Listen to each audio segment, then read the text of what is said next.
बिस्मिल्लाहिर्रहमानिर्रहीम। अस्सलाम वालेकुम फ्रेंड्स, उम्मीद करता हूँ आप सब खैरियत से होंगे। फ्रेंड्स, आज की ये वीडियो ख़ास तौर पर वर्चुअल यूनिवर्सिटी के स्टूडेंट्स के लिए है। आज इस वीडियो में इंग्लिश 501 की असाइनमेंट नंबर 1 का मैं आपसे कंप्लीट सॉल्यूशन शेयर करूँगा, इसलिए आपने वीडियो को स्किप नहीं करना, कंप्लीट वॉच करनी है वीडियो।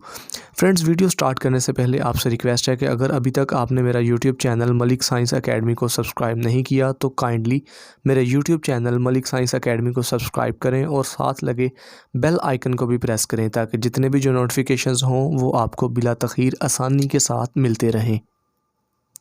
फ्रेंड्स, आज की इस वीडियो में मैं आपसे इंग्लिश 101 की असाइनमेंट नंबर 1 का सॉल्यूशन शेयर करूंगा। और अगर बात की जाए इस असाइनमेंट के नंबर्स की, तो टोटल मार्क्स 20 मार्क्स हैं, ठीक है। और अगर इंस्ट्रक्शंस की बात की जाए तो एज़ यूजुअल इंस्ट्रक्शंस हैं 12 आपका वो लेटर्स का वर्ड्स का साइज़ होना चाहिए और टाइम्स न्यू रोमन्स होना चाहिए, ठीक है। इसके अलावा आपकी फ़ाइल वो करप्ट नहीं होनी चाहिए, ठीक है। अगर आपकी फ़ाइल करप्ट होगी तो आपको 0 मार्क दिया जाएगा। Okay, if we talk about first question, one vital concept of reading comprehension is to evaluate texts. Two passages have been given to evaluate the writer's intention regarding running on a treadmill. Read the passages carefully and answer the multiple choice questions. Friends, ये हमारा question number 1 है, ठीक है। इस question में हमें बताया जा रहा है कि हमें 2 पैसेजेस दिए गए हैं, ठीक है। हमने उनको केयरफुली रीड करना है और मल्टीपल चॉइस क्वेश्चंस हैं उनके आंसर्स लगाने हैं। 5 मल्टीपल चॉइस क्वेश्चंस हैं, ठीक है। और एक मल्टीपल चॉइस क्वेश्चंस है, एक यानी कि जो MCQs है उसके 2 नंबर हैं, 5 हैं तो 10 नंबर होंगे। The treadmill began to wear, जब भागने वाली मशीन चल पड़ी। And I gripped its handle bars as the belt started moving me backwards. जैसे ही बेल्ट ने मुझे पीछे की तरफ धकेलना शुरू किया, मैंने उसके हैंडल को पकड़ लिया। All I could do now was run, और मैं जो कुछ कर सकता था वो ये था कि मैं भाग सकता था। और begrudgingly barrel forward toward an outdated screen that showed me the terrain I was supposed to be running on. कि मैं begrudgingly barrel के आगे एक पुरानी स्क्रीन की तरफ जिसने मुझे ख़तरा दिखाया या जिस पर मैं चल रहा था। It was made of red squares stacked up one on top of another. ये एक दूसरे के ऊपर सुर्ख चौकों से बना हुआ था। The higher stacks were supposed to be steep hills and the lower ones, ऊंची पहाड़ियों और निचली वादियों में। I try to picture them as burning coals to see if that would make me speed up or at least feel like this cruel parts. Feel like this exercise was somehow connected to nature, even one of its cruel parts. मैंने उन्हें जलते हुए कोयलों की तरह देखने की कोशिश की कि आया उससे मेरी रफ्तार तेज़ हो जाएगी या कम अज़ कम ऐसा ही महसूस हो कि किसी ने किसी तरह ये मश्क फितरत से वाबस्ता है, जैसा कि एक जालमाना हिस्सा। Now move to passage number 2। The treadmill began to wear and my heart speed up faster than the belt could go. जैसे ही भागने वाली मशीन घूमने लगी, मेरा बेल्ट उससे ज़्यादा तेज़ी से फैल गया। Instead of pressing select on my remote control to escape into a TV show, I had just selected power run. किसी टीवी शो में फ़रार होने के लिए रिमोट कंट्रोल पर सेलेक्ट दबाने की बजाय मैंने पावर रन को सेलेक्ट कर दिया। A sleek screen with a simple set of red lines showed me the terrain on which I was running. Slack screen पर बनी लाल लाइनों ने मुझे इस तरह दिखाया कि जैसे मैं रास्ते पर भाग रहा था। Those red lines looked like apples. और ये लाल लाइनें नब्ज़ की तरह दिखाई दी। And they got me to run farther and faster than I could ever run when I'm outside, worried about weather, cars or other people. और उन्होंने मुझे बाहर से कहीं ज़्यादा तेज़ चलने पर मजबूर किया। जब मैं बाहर था तो मैं मौसम, कारों और दूसरे लोगों से परेशान था। It may not have looked like I was going anywhere that night, but I had just broken out of a 10-year slump. शायद नहीं देखा होगा कि मैं उस रात कहीं जा रहा हूँ, लेकिन मैंने 10 साल की ख़राबी का सबब तोड़ दिया। फ्रेंड्स, जो फर्स्ट MCQs है वो ये है, how would you describe this authors attitude towards the treadmill in passage 1। Passage 1 में आथर का भागने वाली मशीन यानी कि ट्रेडमिल की तरफ क्या रवैया था। ट्रेडमिल के बारे में आथर का क्या जो उसका रवैया था। Option A is positive, option B is negative, option C is neutral and option D is formal. Its answer is B, means negative. ठीक है, जो उसका जो रवैया था पैसेज 1 में जो है भागने वाली मशीन की जानिब भी उसकी तरफ, वो नेगेटिव था, मनफी था वो। ओके, और अगर बात करें हम MCQs नंबर 2 की, how would you describe this author attitude towards the treadmill in passage 2। Passage 2 में जो है आथर का जो रवैया था ट्रेडमिल की तरफ, जो है ट्रेडमिल के बारे में, वो क्या था, कैसा था वो रवैया।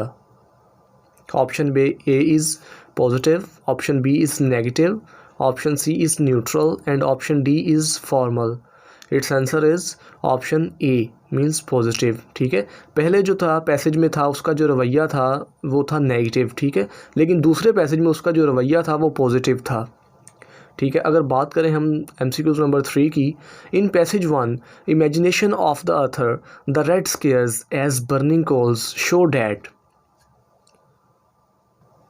इन पैसेज 1 में इमेजिनेशन ऑफ आथर का तख़य्युल the red scares as burning coals show that. Option A is it is pleasant, option B is it is normal and option C is it does not sound pleasant and option D is it is weird.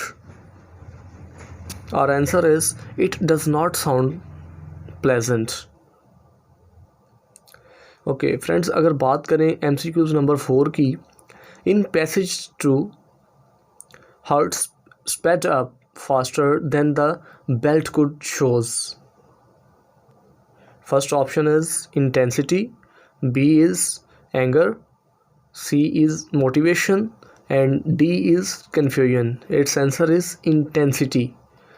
Okay, and if we talk about number 5, in passage 2 they got me to run farther and faster than I could ever run when I'm outside shows. Passage 2 में उन्होंने मुझे बाहर से कहीं ज़्यादा तेज़ चलने पर मजबूर किया जब मैं बाहर था। ठीक है, ये क्या शो कर रहा है। Option A is the desire of running faster, option B is the speed of the author, option C is benefits of running in sight. ठीक है, and option D is drawbacks of running on the treadmill. Its answer is option C, benefits of running in sight. Okay, humans need visual and lingual components in order to feel compelled towards something, and descriptive writing is one of them. In fact, it is an art which gives individuals a chance to use their aesthetic sense and compose new ideas. Given below is a picture and you have to describe it in 150 to 200 words. Your description should be interesting, coherent, well composed and grammatically perfect. Friends, अगर question number 2 की बात की जाए तो ये जो part जिसको मैं हाईलाइट कर रहा हूँ, ये जो इसका क्वेश्चन नंबर 2 का मेन पार्ट है। ठीक है, इसका कोर पॉइंट है। ठीक है, हमें एक जो है नीचे एक पिक्चर दी गई है, हमें उस पिक्चर को देखते हुए जो है हमने जो है 150 से 200 वर्ड्स लिखने हैं, ठीक है, उसकी डिस्क्रिप्शन लिखनी है। जो डिस्क्रिप्शन हमने लिखनी है या जो बात हमने लिखनी है वो इंटरेस्टिंग हो, ठीक है, इसके बाद वो है वेल कंपोज्ड हो, ठीक है, ग्रामेटिकली जो है वो परफेक्ट हो और कोहेरेंट हो, ठीक है। यानी कि उसमें जो है हमने जो डिस्क्रिप्शन लिखनी है उसमें जो है वो रेलिवेंसी हो, यानी कि वो मुताबिकत हो उसमें। फ्रेंड्स, ये जो क्वेश्चन है ये 10 मार्क्स का क्वेश्चन है, ठीक है। हमें जो नीचे ये एक पिक्चर दी गई है, ठीक है, इस पिक्चर को देखते हुए हमने इसको डिस्क्राइब करना है। जैसा कि मैंने क्वेश्चन को एक्सप्लेन किया है कि ये जो पिक्चर है इसको हमने एक्सप्लेन करना है, ठीक है। हमारे जो वर्ड्स हैं वो 150 से 200 वर्ड्स होने चाहिए, ठीक है, ना 150 से कम होने चाहिए, ठीक है, और 200 से जो है ज़्यादा नहीं होने चाहिए, यानी कि इनके दरमियान में ही होने चाहिए हमारे जो वर्ड्स हैं। फ्रेंड्स, इस पिक्चर पर अगर हम गौर करें तो इसमें एक एनिमल दिखाया गया है। इस एनिमल का जो नाम है ये है, इसका नाम है रिनोसिरोस, ठीक है। इसका वज़न जो है वो काफ़ी ज़्यादा होता है, जैसा कि आप इस पिक्चर में देख सकते हैं, ठीक है। ये इस डिस्टेंस को क्रॉस करना चाह रहा है, ठीक है, लेकिन जो दरमियान में जो इसके जो है वुडन प्लैंक्स है जो ये काफ़ी जो है खस्ता हालत है, ठीक है। इसका वज़न ज़्यादा होने की वजह से वो इसको क्रॉस नहीं कर पा रहा। और अगर इस पिक्चर में हम ज़्यादा गौर करें तो हमें नज़र आता है कि वो डर रहा है, ये जो एनिमल है रिनोसिरोस ये डर रहा है कि वो किस तरह अपनी डेस्टिनेशन तक पहुंच सके।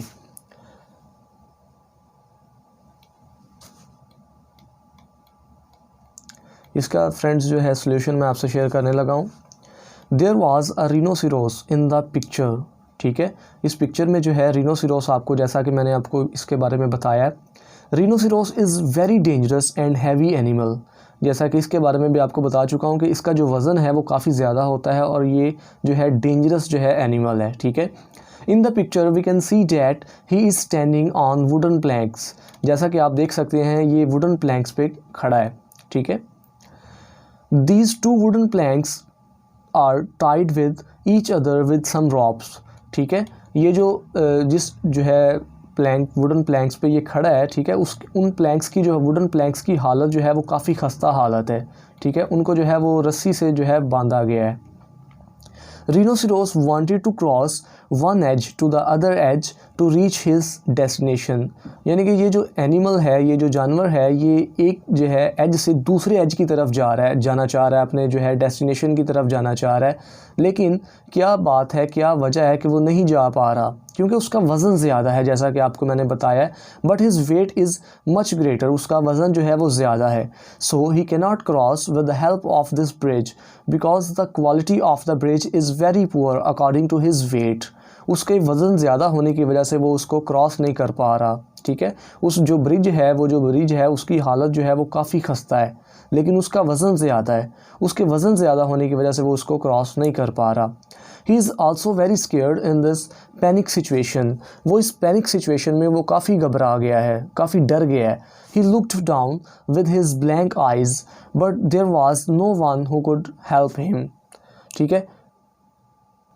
उसने अपनी ब्लैंक आइज़ से नीचे की तरफ देखा, लेकिन उसे कोई ऐसा नज़र ना आया जो उसकी मदद कर सकता, उसकी हेल्प कर सकता।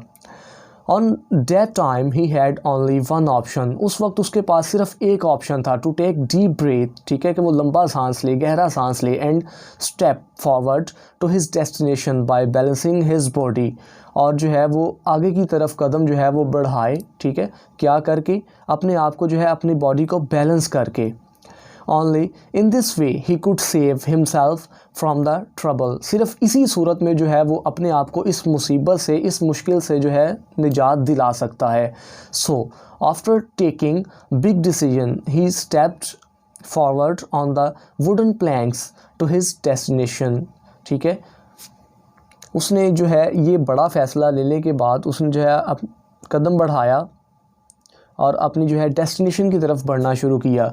Now he is not worried about his too much weight, ठीक है। अब जो है उसे अपना ज़्यादा वज़न होने का जो है उसे कोई जो है उसके बारे में वो परेशान नहीं था, क्योंकि उसने जो है